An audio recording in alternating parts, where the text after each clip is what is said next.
Anyone who has watched my YouTube channel for a significant amount of time can tell you that over the 9 years that this channel has been active, I have been a part of several fandoms over here on the internet.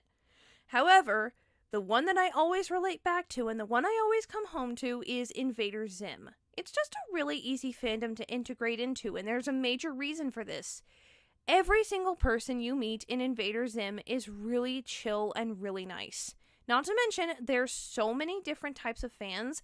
There's something for everyone. Whether or not you're just a cutesy person who likes Gur and watching Gur do caramel dancing animations for 10 hours, or if you're the type of person that likes the Irken technology and analyzing every single thing and what the show could have been had Nickelodeon not canceled it, I'm not salty. There's something for everyone in this fandom. However, for all the good graces the fandom has, there is one thing that just slightly annoys me. I cannot go into my top tabs and click on Invader Zim in my recommended without seeing someone talking about how disturbing Invader Zim is. And I'm not talking about one specific person. A lot of people have done videos on how disturbing Invader Zim is because, yeah, that one episode of Invader Zim exists, but I really want to see a video made that doesn't mention that one specific episode, and if I'm the one that has to make that video, then gosh darn it, I'm gonna! Because today, we're talking about the more wholesome, unrecognized moments of Invader Zim, and I'm also going to sprinkle some of my own sort of wholesome attachment memories into Invader Zim. So, yeah, Invader Zim is actually quite wholesome, and you would not believe how hard it is to convince people that Invader Zim can actually be kind of a sweet show if you look at it from the right angle. I think the only person I've managed to fully convince of this is my partner, and I'm so grateful for that. So, what is it that makes Invader Zim so wholesome? There is a trope that goes around the Invader Zim fandom that drives me absolutely crazy. In fact, this trope goes around the Invader Zim fandom so much that they actually make fun of it in the comics and bring it to reality, which makes me a little sad. This trope being that Zim hates Gur. I swear I have seen so many things, be it in fan fiction or just random videos and animatics, where Zim is constantly putting Gur down and making him feel bad. Which, granted, he does do that a lot in the series, especially towards the end. But in the beginning of the show, Zim actually has somewhat of a trusting friendship with Gur that somewhat becomes parental. The biggest example of this is in the episodes Invasion of the Idiot Dog Brain and Bad Bad Rubber Piggy, which just so happen to be right next to each other. And hey, while I'm on the subject of Invasion of the Idiot Dog Brain, I think the Crazy Taco is an Irken restaurant because the workers are wearing Invader uniforms and there's a picture of the planet Irk on one of the signs of the drive-thru of the Crazy Taco. I just thought I'd mention that. When we watch the episode Invasion of the Idiot Dog Brain at first, we often tend to look at how irritated Zim gets with Gur, especially when he picks up the entire base and starts walking it around the town just to look for tacos. But once Zim realizes there's really no way to stop Gur, he just placates him. He picks up the tacos for Gur and offers them to him in exchange for cooperating. The way he talks to Gur, even when he's irritated, kind of doesn't really sound like he hates Gur, and more like he's just an irritated parent at a playground when they were supposed to leave 20 minutes ago, but their toddler won't go down the slide because they're scared to go down the slide, but they don't want to go down the steps because they want to go down the slide, but they're scared to go down the slide. It's a back and forth circle all around.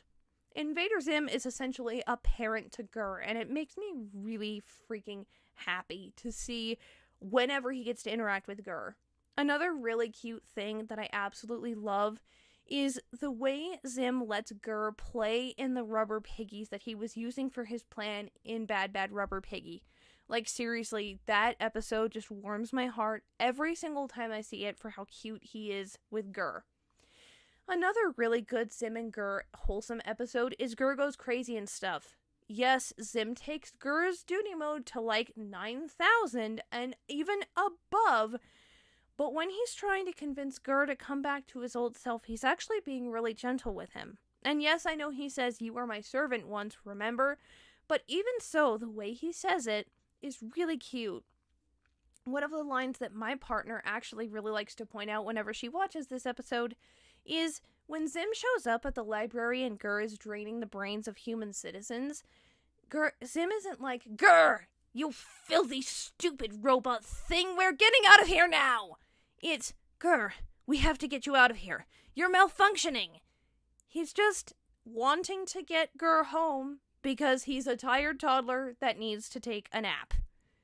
That's essentially what this is. If you look at Zim's more domestic side, we actually do see it. Like in the episode Germs, where he's cleaning his base. And we actually see that he's a pretty good fry cook in the episode where Zim essentially becomes SpongeBob, but with a lot worse working conditions. I'm talking about the fry cook of doom that came from all that space, by the way, in case you didn't get my drift. There's a lot more episodes like this, and I'm sure if I wasn't scared of getting copywritten, I could put in clip after clip of Zim being really wholesome, but I feel like we don't really get to talk about this that much because all we ever talk about is the episode that comes right after Germs, whose name I'm not going to mention, but it's the most well-known episode of Invader Zim, because apparently Invader Zim is only dark and disturbing. But I just disproved that. So, ha! A lot of people tend to focus on Invader Zim's dark humor as well, which, yes, it has a lot of it, but there are some really sweet moments as well. Like, for example, in the episode Bloaty's Pizza Hog, Gaz is literally just trying to get Dib home so that they can have a family night together. I mean, there is a much deeper and sadder meaning to that, with Dib having recognized that he doesn't want to hang out with his dad. He wants to go over to Zim. Dib probably knew it was family night and just chose to ignore it because, you know what? Hunting down Zim was his escape from the fact that everyone in his family doesn't treat him well and everyone on his planet doesn't treat him well. He's just as alienated as he is alienating Zim, and wow, I really got off topic. But in the episode Bloaty's Pizza Hog, Gaz is literally just trying to get Dib home. She does it in a tough way because she has to be tough with Dib because Dib kinda has a habit of not listening, which is really ironic because he wants the entirety of planet Earth to listen to him, but that's beside the point. Anyway, we actually see kind of a side to Gaz that we don't normally see. It's a side that's desperate to keep their family together. Another episode we actually kind of see this is in the episode Dib Ship Rising, which is a really good episode. Gaz is just trying to make dinner, and she's trying to get Dib inside so that they can all have a dinner time recording together, despite the fact that the dad monitor flies away as soon as he gives the kids their food, but that's another story. I could go into the sad tragedy of how awful Membrane is, and how someone really needs to have those kids rehomed, but that's another story for another day.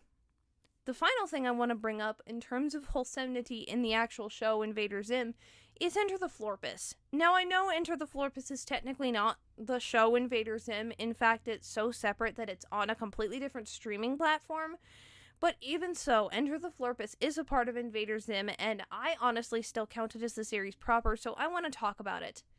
The writing changed so much in terms of the characters in Invader Zim. When I first watched the Enter the Florpus premiere in 2019, I was very upset by the art style of Invader Zim. I thought that they had changed way too much. I thought the colors were off, and I just didn't like it. Granted, I'm an autistic that hates change, so that should be no surprise to anyone, but even so, I found myself being awfully bitter about it. No pun intended to a certain teacher. But one thing I absolutely did enjoy and did love was the character writing. We even got at one point Membrane saying that he's always proud of Dib, which, honestly, I don't know if that was genuine or not, but I like to think it is because it's really cute. But I think arguably the most wholesome out of all the moments in Invader Zim Enter the Florpus, and yes, there are many wholesome moments in Invader Zim Enter the Florpus, is when Dib and Gaz are in the prison. The prison scene, I think, has been talked about a lot, but I'm going to bring it up again because it's really sweet. Gaz reveals that she only torments Dib because he can handle it. And I'll be honest with you, I think there might be a deeper-seated reason. Now, this is just in theory, it's never been confirmed, but I want to go ahead and confirm it anyway because it's actually really interesting. I think the reason that Gaz torments Dib is because she wants to make Dib stronger. She wants to make Dib see that he's only ever going to keep getting hurt if he continues on his paranormal journey. And she wants to avoid him getting hurt, I think. She seems very sad about Dib's state. Granted, she seems awfully grumpy when she has to bring her dinner to him, but when he actually wants to go out into the world without fixing himself, she actually says the world's not ready to see what you've become, which, while she is disgusted, she's also trying to help Dib. I also want to take note of the fact that as Dib is trying to improve himself, Gaz is beside him every step of the way, even going so far as to play headbanger music on a guitar while he's working out to give him some motivation. The changes in Gaz's character were such a welcome revision to Invader Zim, and it was so far different from the Invader Zim humor, they almost had me believing Rebecca Sugar was working on Invader Zim. In case anyone doesn't somehow know who Rebecca Sugar is, she's the creator of the beautifully, famously mental health-focused Steven Universe.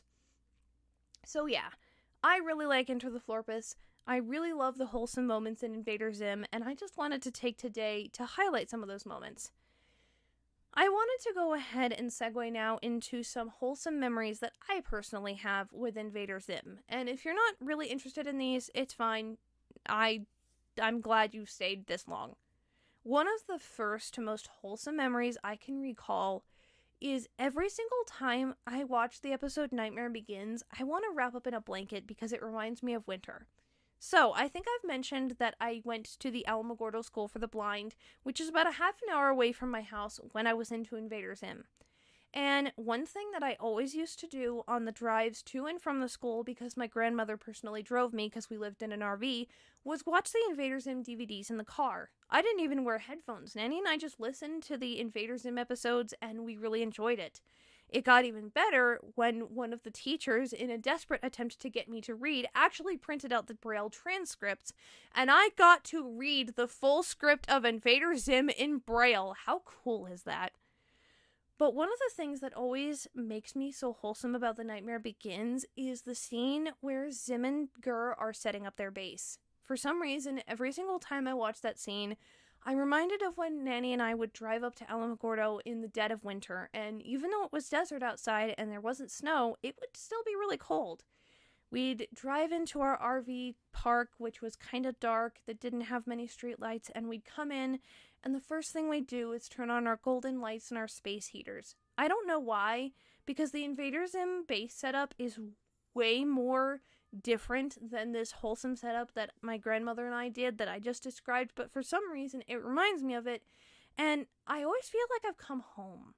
I kid you not, for some reason, every time I see Invader Zim's base interior in the living room, I can just so easily insert myself into sitting on a couch next to Gur watching not Crazy Taco, well, I guess Crazy Taco commercials, but Angry Monkey, be it daytime or at nighttime. There's something really warm about Invader Zim's base. It's got some really warm colors to it.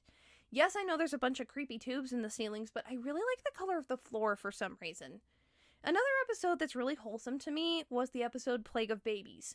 This next fact about me might be some weird to y'all, but I used to sleep to the Invader Zim DVDs, and I had a weekly schedule of all the discs that I would sleep to. I named every single one of the discs, and one of the discs had Plague of Babies as the first episode, so I named it Noogums, after the baby character in the episode.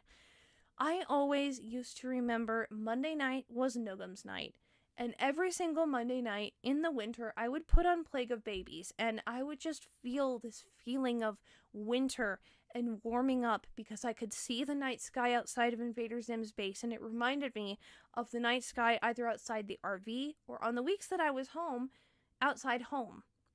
I have really weird issues with sleep, and sometimes I would wake up at like 2 in the morning and just be awake. So you know what I would do when I'd wake up at 2 in the morning? That's right, I'd put on Invader Zim. And this is where the next wholesome feeling comes in. Every single time I watch the episode Gur Goes Crazy and Stuff, which was at the beginning of another disc I entitled Duty Chip, because of Gur's Duty Chip, I can distinctly taste strawberry Pop-Tarts. And that is because if I woke up at like 4 in the morning and it was just 2 hours before school, that was it. I was awake. The RV that we had was actually a travel trailer that had 2 bedrooms. One of them was a bunkhouse bedroom, and the other one was the master bedroom where my grandmother slept. My bunkhouse bedroom was full of blankies and plushies and my cat Button.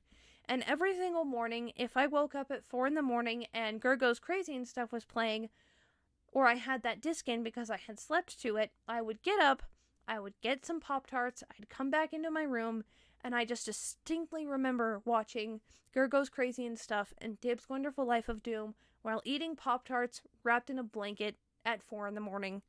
And honestly, every time I watch the episodes that were in that disc, which goes from Gergo's Crazy and Stuff all the way up to Dib Ship Rising, I just think about mornings like that where I would wake up and I would get to experience the joy of having Invader Zim feed my soul before I'd have to go in for what was honestly kind of an arduously hard school day for me. A day that kind of wore my mental health down a lot, but I'll talk about my blind school experience in a different video if anyone is interested. I know this literally has nothing to do with the Invader Zim fandom as a whole, and I basically just ran off into a tangent of my own personal attachment to Invader Zim, but I really wanted to highlight some wholesome moments in Invader Zim so that we're not always constantly focused on the darkness and the disturbance that Invader Zim tends to bring. So I really hope you guys enjoyed this little talking to about Invader Zim. If you're interested in more videos like this, please let me know because I'm very interested in making more videos like this. It took me close to 20 takes to get this correct without me rambling, and I honestly think I did a pretty good job. So if you enjoyed this video, you can like it if you want. I understand if you don't want to fill up your liked videos playlist. Trust me, I hate when that happens. But if you want to share this with any Invader Zim fans who need a little bit of wholesome in their life and want to see the wholesome in Invader Zim, or if this just made you feel good, you can go ahead and give it a comment. I would be really happy if you did that. Thank you ever so much for watching this little video of mine. I certainly hope that the wholesomeness of Invader Zim that I've brought to light has brightened your day. And if I have ruined Invader Zim for any of you who particularly enjoyed the darkness and I've made Invader Zim too soft or girly, you know what? You can feel free to tell me that too. I don't honestly care. Thank you ever so much, my precious Urganomrata, for sticking around for so long with me. I appreciate you all more than you guys realize, and I hope to see you all the next time I come out of a Steven Universe length hiatus and make another video. Bye, guys.